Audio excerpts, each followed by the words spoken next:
Əmək və Əhalinin Sosial Müdafiəsi Nazirliyinin tabeliyində Dövlət Məşğulluq Agentliyi tərəfindən Laçın rayonunda müharibə veteranları və onların ailə üzvləri üçün özünü məşğulluq proqramı çərçivəsində yaradılan kiçik biznes sahələrinə media tur təşkil olunub. Laçına səfər edən media nümayəndələrinə Dövlət Məşğulluq Agentliyi tərəfindən işğaldan azad olunan ərazilərə qayıdan sakinlər üçün həyata keçirilən aktiv məşğulluq proqramları barədə ətraflı məlumat verilib. Müharibə iştirakçısı Laçın rayon sakini Şahin İskəndərov özünə məşğulluq proqramı çərçivəsində arıçılıq təsərrüfatı yaradıb. Dövlət tərəfindən ona təqdim edilən 20 arı ailəsinin sayını artıq 50-yə çatdıran Şahin İskəndərov hazırda həm ailəsinin dolanışığını təmin edir, həm də təsərrüfatını genişləndirmə istiqamətində fəaliyyətini davam etdirir. Bu vaxt məşğulluğa müraciət elədim. Dövlət bizi sağ olsun arı ilə təmin elədi. İndi təsərrüfatımızı böyütmüşük. İnşallah köçmüşük öz vətənimizə. Burada da daha bunu böyütməyə fikrimiz var. İnşallah yaxşı olar.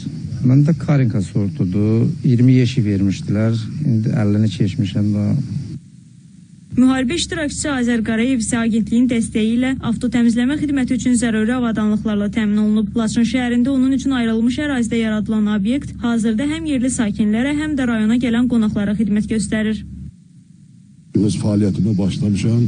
Yavaş-yavaş çalışıram, bir nəfər, iki nəfər də Laçın sakinlərindən işçilər götürüm. Burada köməkli avtoyuma işi ilə məşğul olaq.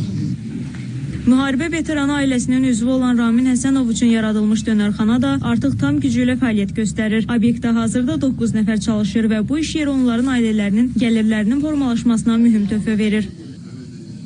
Burada yaşamaq, qurmaq bizim üçün həqiqətən qürur vericidir. Mən ilk dəfə Laçın rayonuna gələndə sağ olsun Laçın şəhər nümayəndəliyimiz də, məşğulluq idarəsi də bizə dəstək göstərdi. Mən məşğulluq idarəsinə müraciət elədim. Onlar mərhələli şəkildə, növbəli şəkildə mənim müəyyən avadanlıqlara təmin elədilər. Burada Laçın sakinlərinə, gələn qonaqlarımıza, turistlərimizə xidmət eləmək bizim üçün həqiqətən qürur vericidir.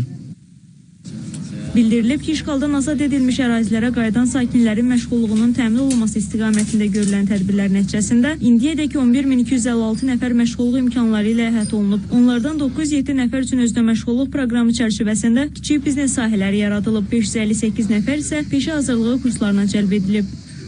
Qeyd edeyim ki, Dövlət Məşğulluq Agentliyi tərəfindən artıq Laçın rayonunda 90-a yaxın şəxs özünü məşğulluq proqramına cəlb edilib və kənd təsərrüfatı istehsal xidmət istiqamətləri üzrə aktivlərlə təmin olunaraq öz işlərini qurublar.